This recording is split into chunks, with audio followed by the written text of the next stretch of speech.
भाई बच्चे होने के बाद आपको कम से कम 2 साल बच्चे को स्तनपान करना है। अगर कोई गर्भ निरोधक दवाइयाँ ले रही हैं, तो वो लगातार लंबे समय तक नहीं लें, 5 साल, 10 साल ले रहे हैं, उससे बच्चा जो होगा या वो तो उसमें विकार आने के चांस है। प्लस ये है, जो हम लोग मैसेज देते हैं कि पान, बीड़ी, सिगरेट, गुटखा, हुक्का, नशा जिस भी फॉर्म में अल्कोहल जैसे भी ले रहे हो, उसको छोड़ें और ज़िंदगी से नाता जोड़ें।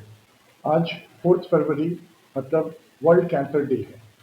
वर्ल्ड कैंसर डे जैसे हर बीमारी के लिए डे फिक्स हुआ है, उसी तरह से कैंसर के लिए भी एक दिन फिक्स्ड है कि इस दिन हम लोग अपने पब्लिक के लिए जागरूकता अभियान करेंगे, ताकि लोगों में जानकारी हो, समझ हो, ताकि वो ट्रीटमेंट को आगे लेके चल पड़े, जल्दी डायग्नोसिस हो, ताकि अर्ली डायग्नोसिस बोलते हैं कि सेव्स लाइफ। तो इसी मुद्दे को, इसी पहलू को लेके हम लोग आगे बढ़ते हैं, ताकि ज़्यादा से ज़्यादा लोग बेनिफिट हो पाएँ और लोग जागरूक होकर इससे आगे बढ़ें।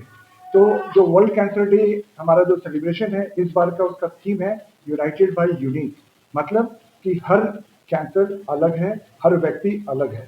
इसका मतलब ये हुआ कि हर व्यक्ति के लिए ट्रीटमेंट जो प्लान होगा वो अलग होगा। ऐसा नहीं है कि एक्स के लिए जो ट्रीटमेंट है वाई के लिए भी वही ट्रीटमेंट है। मान लीजिए 2 व्यक्ति को सेम कैंसर है, मुंह का कैंसर, अगर हम लोग ट्रीटमेंट देंगे तो ऐसा नहीं है कि उसको भी सिर्फ सर्जरी से काम हो जाए। एक को हो सकता है सर्जरी पड़े, एक को हो सकता है कीमोथेरेपी लगे, तीसरे को हो सकता है रेडिएशन पड़े।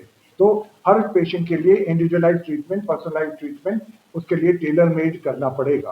तो ये जो थीम है उसी को लेके ये पूरा कॉन्फ्रेंस एक सॉर्ट ऑफ वर्कशॉप ऑर्गेनाइज किया गया है। आज हम लोग सुबह से करीब 50 पैप स्मीयर और मैमोग्राम कर चुके हैं। इसका इंटेंशन ये था कि लोगों में एक जानकारी, जो लोग गरीब हैं, जो नहीं अफोर्ड कर सकते हैं, उनको भी एक अपॉर्चुनिटी देना कि भाई, और ये सारे जो है हाउस होल्ड की वर्कर्स हैं, एक संस्था के थ्रू आई हैं, जो डेरा जो संस्था है महिला समाज है उसके थ्रू आई हैं, और वो सब हाउस होल्ड वर्कर्स हैं। वहाँ पर कोई दाई है, कोई नौकर है, कोई झाड़ू पोछा करता है, वो समाज जिनको की कोई पूछता नहीं है, और उनके ट्रीटमेंट के लिए, उनके डायग्नोसिस के लिए कभी कोई बॉर्डर नहीं रहता, पूरा समाज भी बॉर्डर नहीं रहता है। उन लोगों को हम लोगों ने अपॉर्चुनिटी दिया है कि आ जाइए, अपने स्तन का आप जांच कराइए मैमोग्राफी के थ्रू, पैप स्मीयर करके हम लोग कंफर्म करें कि आपको कोई सर्वाइकल में, कोई सर्विक्स में कोई प्रॉब्लम है या नहीं। तो करीब 50 मैमोग्राम, 50 आपके पैप स्मीयर ऑलरेडी हो चुके हैं। और हम लोग अभी जो है अवेयरनेस वाला पार्ट शुरू कर दिए हैं 4 बजे से, जिसमें कि हम लोगों ने सर्वाइकल कैंसर पे वैक्सीन के बारे में बता रहे हैं, और जो अभी पटना ऑब्स एंड गायनेकल सोसाइटी की डॉक्टर निभा मोहन करेंगी, और प्लस डॉक्टर नीलम है जो कि पोस्ट मेनोपॉजल एसोसिएशन की प्रेसिडेंट है, वो कर रही हैं, और डॉक्टर राहुल चौधरी जो हमारे सर्जिकल कैंसर सर्जन हैं, वो कैंसर एक ओवरव्यू के बारे में फीमेल्स में स्पेशली वो गाइडेंस दे रहे हैं। तो इस पूरे प्रोग्राम का मकसद ही है कि लोगों में जागरूक हो और अर्ली डायग्नोसिस हो, ताकि हम लोग समय पे जान बचा पाए। शॉर्ट फॉर्म में सर बताइए, ट्रीटमेंट तो नहीं की जरूरत है, लेकिन ट्रीटमेंट से पहले प्रिकॉशन कितना मायने रखता है कि आप प्रिकॉशन से कैंसर नहीं होने की संभावना है? देखिए, प्रिकॉशन मतलब ये हुआ कि आपको प्रिवेंटिव एस्पेक्ट पे जाना होगा। प्रिवेंटिव मतलब कुछ ऐसा किया जाए जिससे कैंसर ना हो। तो सबसे ज्यादा प्रमुख कारण जो अपने यहाँ कैंसर का है वो है तंबाकू। अगर तंबाकू एक आप ले लेंगे तो करीब 60% कैंसर का जननी है।